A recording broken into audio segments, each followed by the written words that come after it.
Wa iyyaka an tadunnu bil mu'mini su'an fa innahu mansya'ul adawati wa la tahillu dzalika liqauli sallallahu alaihi wasallam dunnu bil mu'mini khaira wa innama yansha'u dzalika min haitsu niyyah wa su'i sarirati. Jadi jangan pernah kita berprasangka buruk. Kalau kita pengen dapat ilmu yang manfaat, jangan pernah berprasangka buruk. Apalagi sama teman seiman, ya, terhadap orang mukmin, karena hal itu sumber permusuhan. Awalnya orang bisa jadi musuhan itu karena prasangka buruk. Makanya disuruhnya ibta'idu anil dhann, disuruh kita jauhin yang namanya prasangka buruk. Inna ba'da dhanni itsmun, karena kebanyakan dari prasangka itu adalah kejahatan. Ya. Inna ba'da dhanni itsmun, itsmun itu adalah kedurhakaan atau dosa. Jadi kita bisa durhaka sama diri sendiri. Ngapain nanti belajar jauh-jauh kalau belum baru melihat saudara mukmin yang begini-begini udah suzon. Nabi SAW bersabda, berprasangka baiklah terhadap seorang mukmin karena prasangka buruk itu timbul dari niat yang buruk dan batin yang jahat. Kayak tadi, arahannya kan kayak tadi. Kalau kita meyakini, yakin beda loh. Yakin sama enggak kan beda. Kalau dhon itu berarti dia nggak yakin, dia berprasangka. Tapi kalau yakin, kita lihat nih orang nih maafnya jelek, kita yakin udah. Lalu kita niatkan diri kita untuk berbaik. Berbaik itu berbaik niat nih, untuk makan aja Pak ya. Udah Pak, jangan jual-jual itu ginian lagi. Kita doain, gitu. Tapi kalau orang udah kandungan jahatnya, dia nggak bakal itu. Dia nggak bakal ngasih, dia pasti maki-maki, dia buruk. Karena Nabi mengatakan, zon itu kalau udah buruk, berprasangka buruk itu lahir dari apa? Dari niat jeleknya. Emang orang itu udah jelek akhlaknya. Yang kayak kemarin kita bahas, ya kan? Lahirnya sesuatu keburukan itu karena emang keburukan itu sendiri yang keluar dari dirinya, ya teko tadi. Dia udah punya bakat itu. Nabi nyuruh kita ngejauhin. Jangan kita berprasangka buruk. Karena prasangka buruk itu lahir dari niat yang jelek. Niatnya udah jelek. Karena kita nggak yakin. Yakin, supaya yakin gimana? Datang tabayun. Itu. Yakin itu bisa muncul karena kita udah tahu. Karena kita udah membaca triknya. Waktu ditanya, apa baca? Gue dulu pemain. Iya, kalau orang udah pemain kan dia udah tahu. Ya temen gue sebelah kontrakan begitu mainannya. Dan berarti ini bukan berprasangka buruk itu namanya. Ente yakin. Tapi karena mulai punya niat baik, akhirnya kita memberikannya untuk ibadah. Nih, dengan memberi itu pun akhirnya kan apa? Dia berdoa dalam batin. Kita nih disuruh untuk berdoa yang baik-baik. Ya Allah, tuntun dia yang baik, jauhkan dia dari sifat-sifat yang mencelakakan dia untuk di hari depannya. Celaka jadi. Orang apa nggak celaka? Iya, kalau dia hidup bisa taubat dari itu. Nah, kalau dia mati dalam keadaan kufur nikmat, menipu, zalim, nipu orang, nipu sana sini, mengatasnamakan, apalagi mengatasnamakan agama, itu kejahatan kecil. Yang gede-gedean banyak modelnya. Cuma itu versi jalanannya. Versi jalanan begitu. Versi kantorannya baca sendiri lah gimana modelnya. Ya, wah, proposal, ya, caranya kumpul bareng dengan bahasa yang diplomatis, rapat bisa presentasi dengan baik, artinya jelek, sama pengen nipu, cuma casingnya aja, versi jalanan sama versi kantoran. Ada lagi yang lebih dahsyat, versi ibadah. Ada versi ibadah. Ya, insya Allah kita pengen bangun ini. Albatinnya begini, wah lumayan ini kalau kita kumpulin ini duit yatim. Tuh, ya, itu versi ibadah. Umroh, kita bikin umroh.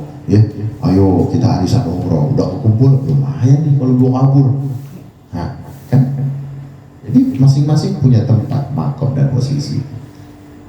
Itu ama yang begituan, ama orang yang punya sifat berbeda tapi punya bakat yang sama, tenaga, gua kerjaan di situ, habis gitu gua anggur-anggurin dikit, gaji ada, itu. Jadi orang punya porsinya dan punya makomnya dalam hal-hal tertentu. Ada orang yang dengan tadi ya, nipu jalanan, nipu orang-orang jalanan. Ada orang yang di warung, ada orang yang di kantoran. Ya. Lebih tingkatan lagi, canggihan lagi nih. Ada politisi, ada partai-partai yang sama penyakit mah dari dulu. Ketika Rasulullah SAW ya, bersabda dengan mengatakan berprasangka baiklah terhadap orang-orang mukmin. Nah itu ketika orang mukmin apa sih katanya? Antu'minu billahi wal yawmil akhir. Kategori orang mukmin nih, kita disuruh hati-hati sama orang mukmin. Oh, ini anak percaya sama Rasul, percaya sama Allah, percaya sama hari akhirat. Gak boleh kita suruh sah. Gak boleh. Nah kalau kita yakinin dia itu main-main, dia itu apa? Ente udah paham betul-betul dengan tabayunnya. Ya. Maka kita disuruh untuk mengingatkan yang baik. Kalau nggak bisa, kita diem dan berdoa. Kalau bisa aja ngasih tadi dengan cara kita. Habis itu berdoa, nyenengin Allah dengan cara kita. Habis itu berdoa, Allah akan, dia niscaya dengan keniscayaan ketulusan kita, Allah akan memberikan hidayah kepadanya. Kalau kita sayang, kalau kita nggak sayang ya kita diemin aja. Tanda sayang sama orang itu kita doa. Tanda nggak sayang ya kita diemin. Teman kita mau lewat di tempat nih, kan kita bilangin, hati-hati itu ada lubang. Kenapa pakai dibilangin? Karena sayang. Jangan itu ya air panas. Panci nggak kelihatan panas, tapi panas itu kalau dipegang. Kita ingetin, ketumbrak, repot kan? Kenapa kita ingetin? Karena kita sayang. Itu namanya ngedoain, namanya ngingetin, karena tanda sayang. Kalau kagak sayang gimana? Boro-boro ngedoain, bilangin juga ogah, biarin, tadi gue jatuh, biarin. Gubrak, udah jatuh. Wah kata juga apa? Paling begitu. Karena kita nggak sayang. Kita ini, ya, jangan pergi, dia pergi juga. Ya, ini bagi istri-istri ya kan, bagi perempuan-perempuan. Kalau emang dia taat sama suaminya, taat atas dasar iman, ya, itu insya Allah akan selamat. Tapi melanggar peringatannya orang mukmin juga kesialan. Orang mukmin baik nih, ittaqu firasatal mukmin, hati-hati sama firasatnya orang mukmin. Kalau orang mengingetin, kita lihat latar belakangnya. Tak dulu lah, dia ngingetin gua, latar belakangnya gimana ya? Oh, dia rajin ibadahnya. Kalau kerja tulus, ya kadang digaji, kadang kagak. Misalnya begitu, dia ngingetin kita nih, itu kudu baik-baik, karena ada peringatannya Allah kasih tahu sama kita, ya, yang Rasulullah ingatkan kepada kita. Hati-hati sama firasat orang mukmin. Ya, hati-hati firasat orang mukmin. Ini mukmin yang gimana nih kan? Kita ngeliat latar belakangnya gimana. Kalau yang bilangin bapak kita, yang bilangin guru kita, yang bilangin temen kita, yang kita tahu bobot bebeknya, hati-hati. Apalagi dia punya amalan istiqomah, di majelis datang, kalau di bahan dia hadir, ya. Kalau lagi ngaji rapih banget bajunya, ganteng banget. Hati-hati sama orang gitu. Ya. Apa? Ada firasat baik, ada amalan baik di sebalik itu yang Allah titipkan kepadanya, sampai dia memberikan satu peringatan untuk kawan atau untuk kita agar menjauhi hal-hal yang berbahaya. Itu datang dari Allah, tapi melewati orang-orang yang sedemikian. Ya, contoh dulu ada pernah cerita, ada seorang yang ingin merasakan, ateis, ingin merasakan bagaimana campur tangannya Allah sama hidupnya. Ya, ini lebih kurang ya, lebih kurang kisahnya. Dia pergi ke lautan, ya, dia pengen interaksi itu langsung, nggak pakai ada tendeng aling-aling. Gitu. Ya, sampai di laut, ya, di perahu, dia berdoa Allah, ya Allah, ya, selamatkan aku, buktikan kalau emang Engkau ada. Itu nantang ini ateis, ya kan? Gak lama dari situ datang tuh ada perahu lewat, ya, perahu lewat nyaut-nyautin. Ya namanya ngeliat orang udah berapa hari di laut kan lumayan juga antara mati sama hidup. Ya dia nolak. Enggak apa-apa, biarin, udah lewat, lanjut. Gitu. Dia berdoa lagi, ya Allah, ya berikan aku keselamatan kalau memang Engkau ada dan berinteraksi kepadaku. Dia pengen tahu kehadiran Allah ada apa kagak. Ya orang ateis kan nganggap kalau mati ya udah kayak binatang gitu, dianggapnya gak ada hisab. Padahal binatang sendiri punya makom, dia gak tahu. Kalau di kita kan binatang sendiri, bahkan makhluk-makhluk yang ada jadi saksi. Berarti kan punya kesaksian di hadapan Allah besok. Dia pikir udah kayak batu kali. Padahal batu sendiri bisa bersaksi. Akhirnya datang ada nelayan ya, yang lagi emang melaut gitu. Datang juga mau nolongin. Ini orang kayaknya udah berhari-hari nih di laut nih. Kalau ditinggalin mati deh. Dia nyautin nggak mau. Nggak perlu bantuan.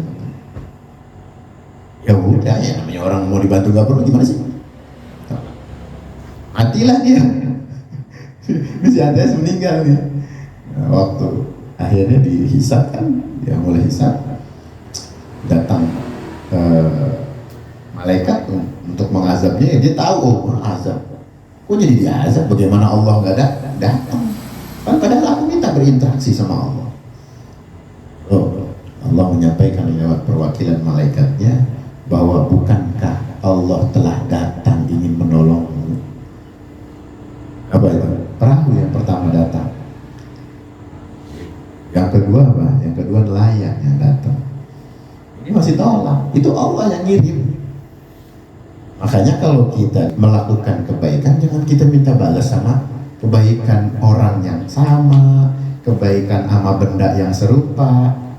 Kita ngasih duit pengen dibalas duit, enggak. Udah ikhlasin aja karena Allah. Kalau emang betul-betul itu tulus karena Allah, yang terima kasih bukan tuh orang. Orang mah di situ dia lupa, bisa lupa dia. Allah lupa nggak? Nggak ada. Al-Quran mengatakan wa ma kana rabbuka nasiya. Allah itu bukan Tuhan yang pelupa.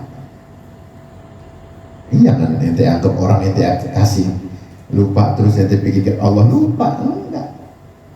Allah yang paling berterima kasih sama kita kalau kita berbuat kebaikan. Tuh.